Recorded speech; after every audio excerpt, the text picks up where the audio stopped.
Hello everyone and welcome to a King Reflections podcast. For those who don't know me, if this is the first time you've come onto the podcast, my name is Daniel.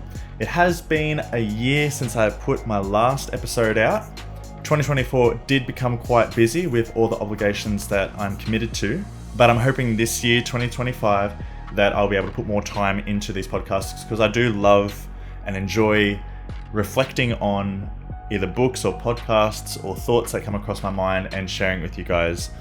And I appreciate you guys for actually taking the time to listen to these, so thank you very much. Just a warning for this podcast episode though, I do reflect on a book that I recently read by Elie Wiesel. The book is called Night, and he is a survivor of the Holocaust. And I go into a little bit of detail about the very graphic, violent ways that they executed some of the Jews. So just a warning, that the trigger warning, that I do go into a little bit of detail about how they actually performed the executions. So it can become quite confronting. It was for me when I first read these books, especially World War II books on the Holocaust. But I hope you're able to push through, listen through it all, and hopefully gain some insight from the insight that I've come about to it, especially about being humbled in a sense for myself, and being grateful for everything that I have and the access to my family and friends, and also the technology and the food that we have access to these days in this country, this blessed country. So without further ado, enjoy, and hopefully I'll see you on the next podcast episode. Oh, and before I forget, don't forget to follow us on Facebook, Instagram. You can follow us on YouTube if you're not watching this on YouTube. And if you are not watching this or listening to this, on Spotify or Apple Podcasts, you can find me there as well. And yeah, enjoy. King up. So I told myself that I would do a little podcast episode after reading Night by Elie Wiesel, a French boy who was caught up in the Holocaust during World War II. Okay, so this is Future Daniel cutting in right here. Just going to pause the podcast for a second, only to clarify how, uneducated I am and how much I should have gone back and done my research before actually starting this podcast. But here I am, okay? Here I am. Elie Wiesel was actually born in and raised in Sighet, a town in the Carpathian Mountains of northern Transylvania. It's now called Romania. So his family was Jewish, but they were living there at the time.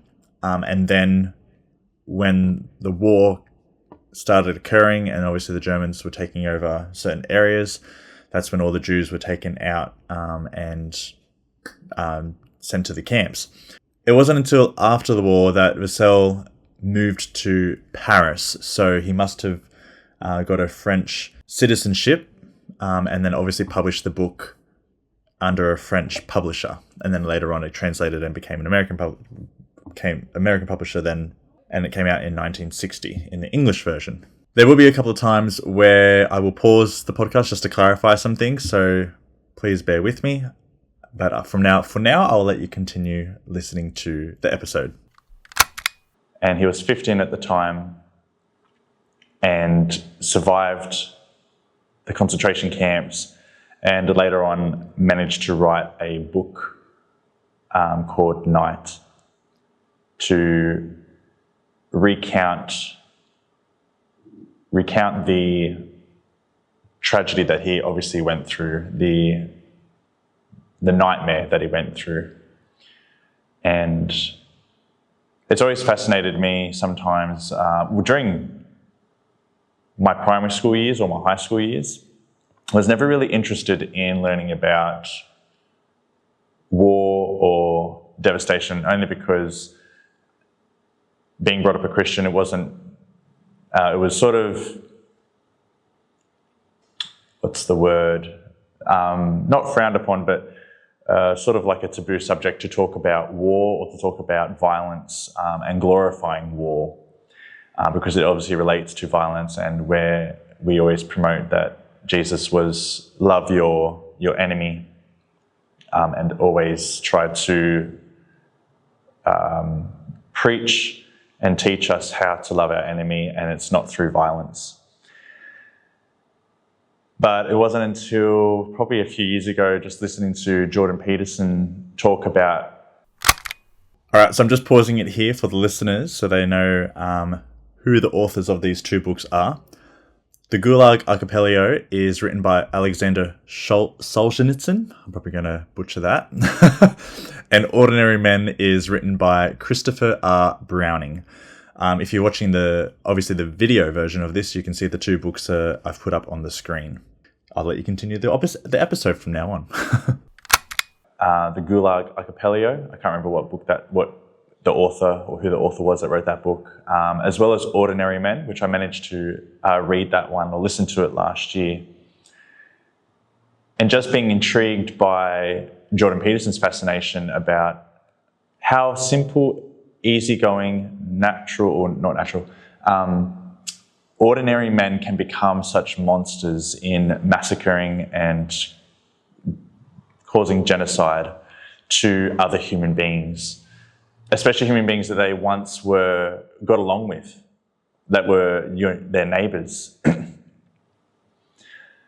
So I listened to Ordinary Men last year, back in 2024, or maybe 2023, and these past few days I've been listening to Night by Elie Wiesel. And strangely, oddly enough, it was actually already in my library. I must have bought it previously when it was on sale, or I must have, maybe it came free with the catalogue that you get with Audible. It must have been last year sometime that I put it in my library, but there's a lot of books that are in my library that I haven't actually listened to. So came across it, accidentally clicked on it, wasn't intending to actually listen to it, but then I thought, you know what, I will listen to it. I'll give it a chance. And I know it's about obviously the Holocaust, and wanted to hear what this book is about. And just at the start, how he was explaining that in the town that he was in, and I can't remember exactly what city, I'll have to do research on it later again. It was the foreigners that were taken out of the town first. So anyone that was Jewish that was born, I guess, not born in that area were taken out. They were the foreigners. His family stayed because I think they were citizens of either that country, or because he is French, so he obviously was a citizen within this region. So they were taken later. But starts off the story that, the foreigners were taken out first. The Jewish foreigners were taken out first, but then one survived and managed to come back and was warning everyone, saying like, they're massacring us, they're actually killing us off, they're throwing babies up in the air and shooting them into the pit, like using it as target practice. And that really is so confronting to hear that human beings are capable, obviously, of doing this. And it's been going on for millennia, in a sense. You hear about ancient wars and ancient civilizations doing these unheard of, or not so much unheard of because it is heard of, but uncomprehendable acts of violence, especially to innocent, like children and babies. No one really listened to this man that they came to warn them, came back and came to warn them. So unfortunately, they were all evicted from the region that they were living in to leave all their belongings behind. And this boy just tells about his story, arriving at the concentration camp and someone saying, "How old are you?" And he's just like, "I'm 15. And the man said, "No, tell them you're 18. And then him, after being told to tell the German officers that he was 18, him looking over and watching live babies and young children just being tipped from a truck into the pit of fire, into this hole of just burning bodies. And it's so confronting to listen to it and to hear him describe it. Because in the back of your mind, you're there going like, oh, and you you self-righteously think that you're not capable of becoming that kind of person to allow these things to happen, to watch innocent lives just being massacred or murdered in front of you. But the realization is that we don't know, when we're pushed to our limits, how far we will go to protect ourselves. And it's always a humbling confrontation to think about it and to think, would I go to those lengths to keep myself alive and keep my family alive? Because I'm sure the German officers would have hanging over their head that if they didn't agree to taking out or carrying out these orders to kill off the Jews, that they themselves and their family would also be murdered and put on trial in a sense, or even probably put to prison or put in prison as the least judgment. So to protect obviously yourself and your family, you would follow orders of killing off another race, another human being, innocent human beings. Listening to Ordinary Men went into full detail about how the German officers would get the Jewish prisoners to dig up the trenches, and then about 10 at a time would then dig the trenches and then move the prisoners away from the trenches, but then would take, and because they dug the trenches in the woods, and then they'll take 10 at a time and tell them, okay, lay on the floor, face down, and then the German officers would then shoot them in the back of the head, and then tip them into the pit, into the trenches. But then hearing, as the pile obviously of bodies piled up, and then getting the next lineup of 10 victims, 10 prisoners, then telling those prisoners, okay, lie on the dead bodies, that they can see that they've just been murdered. And I'm sure they would have been like, that's my friend, that's my neighbour, that's my childhood friend, that's my baker. And then having to lie on these lifeless bodies, knowing that you're next, that's tragic to think.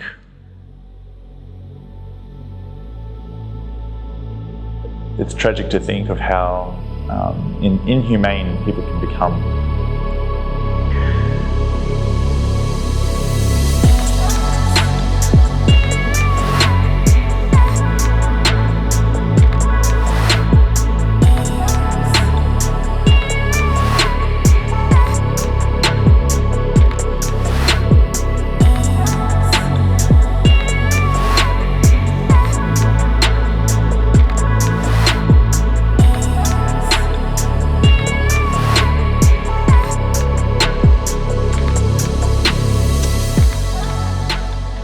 And it just makes you, unfortunately, selfishly feel grateful for the lifetime that we live in now, even though it could turn at any moment. But makes you feel so selfishly guilty and I guess shameful to feel gratitude that this isn't happening to you right now, and that you're glad that it wasn't you going through that. And the reason why I guess it's feeling guilty and shame is that these people didn't have a fulfilled life. Their lives were cut short. And especially hearing about children of who they could have been or who they would have become, and then not getting that blessing or that opportunity to grow and to flourish, that their life again was taken short, and you can't do anything about it. You couldn't do anything to stop it, but how could you allow, in a sense, humanity to get to that stage? And how could we allow humanity to get to that stage of massacres? And the hard thing is after that, I just watched a recent video on Instagram of an Asian country where one one man grew up. All right, so I'm just pausing it for one last time. If you look up the Khmer Rouge on Google, it should come up that a Cambodian leader, a Marxist leader named Pol Pot, led this movement in Cambodia, and it lasted from 1975 to I think 1979. And you can find out all the information there and how many people have actually. I think it was 1.5 to 3 million that were executed, massacred, etc. So feel free to research it. Again, if you're watching the video, you can see some information up on there and a link that can take you and find more information there. Enjoy the rest of the podcast. Grew into politics or got into politics and decided, you know what, let's just execute anyone that, in a sense, deemed to be smart. If you wore glasses, you were killed. If you're a professor, a teacher of any sort, you were killed. And 2 million, and this was in the 70s, so this is 30 years after, or 25 to 30 years after World War II, and after we saw the 6 million Jews that were massacred, then these 2 million, and apparently no country, they didn't bat an eye towards it. It's like they didn't even learn their lesson to step in and go, hey, this is not right. So it's devastating to hear that it's still going on, it's still occurring. And that there's not a lot that we can, as individuals, I guess, well, that's my mentality, is just like, not much we can do about it, especially in other countries. Even if we say something to our government, how are they willing, or will they be willing to step in, and more than likely not to interfere with another country's politics.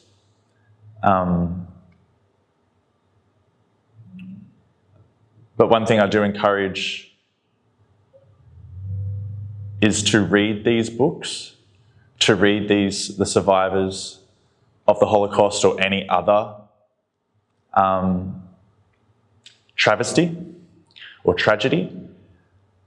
One, to humble yourself, to really go, hey, I've got it good at the moment. I'm so blessed. I'm so grateful that I have access to my family, that I have access to food, especially when in the Western culture, first world country, we can walk into any shop and purchase anything we want. Even if we're, in a sense, poor, we still have the opportunity to go into a supermarket and choose whatever food we please. We don't have to beg for it.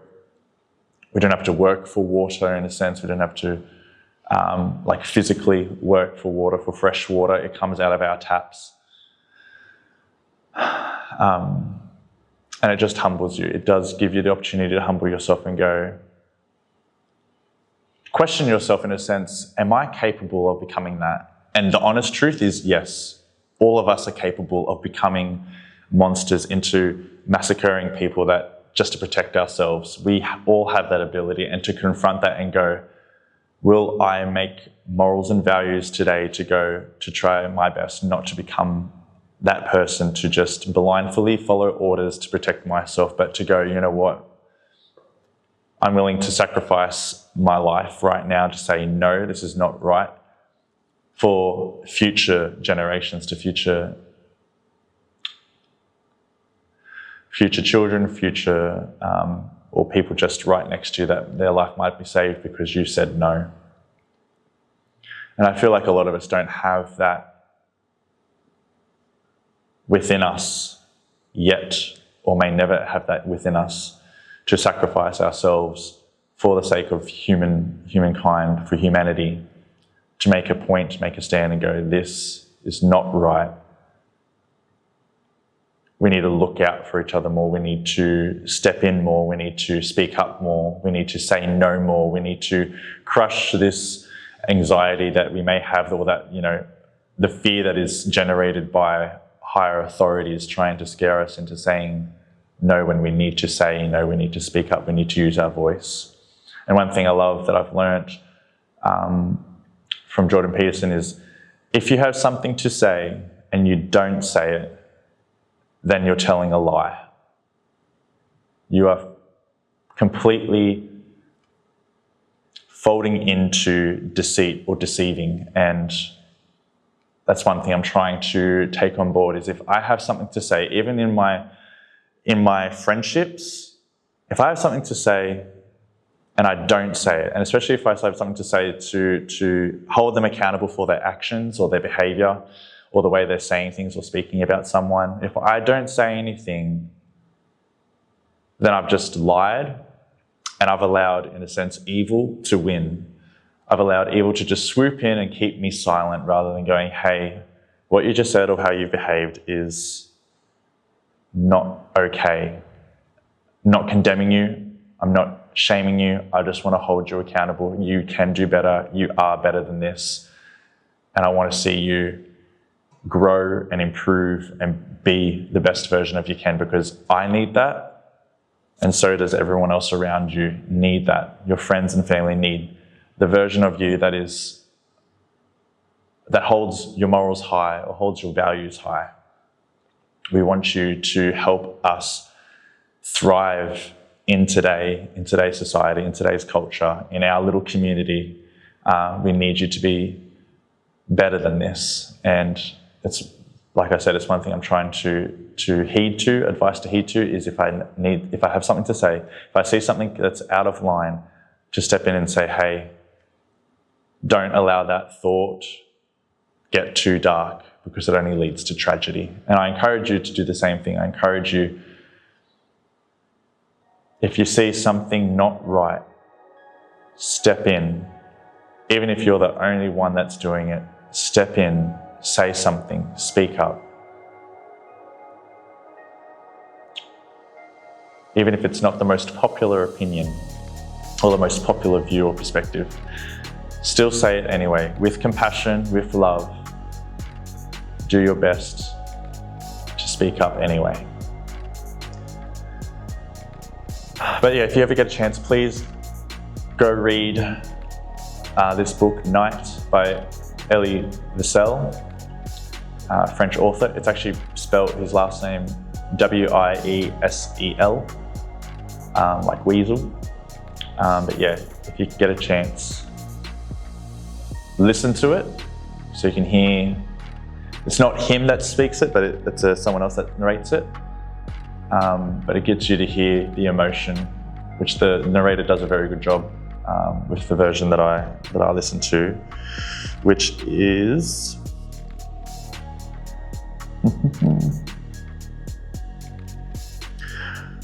narrated by George Goodall. So yeah. Well, thank you for listening to this episode, and I hope to see you on the next one. King up.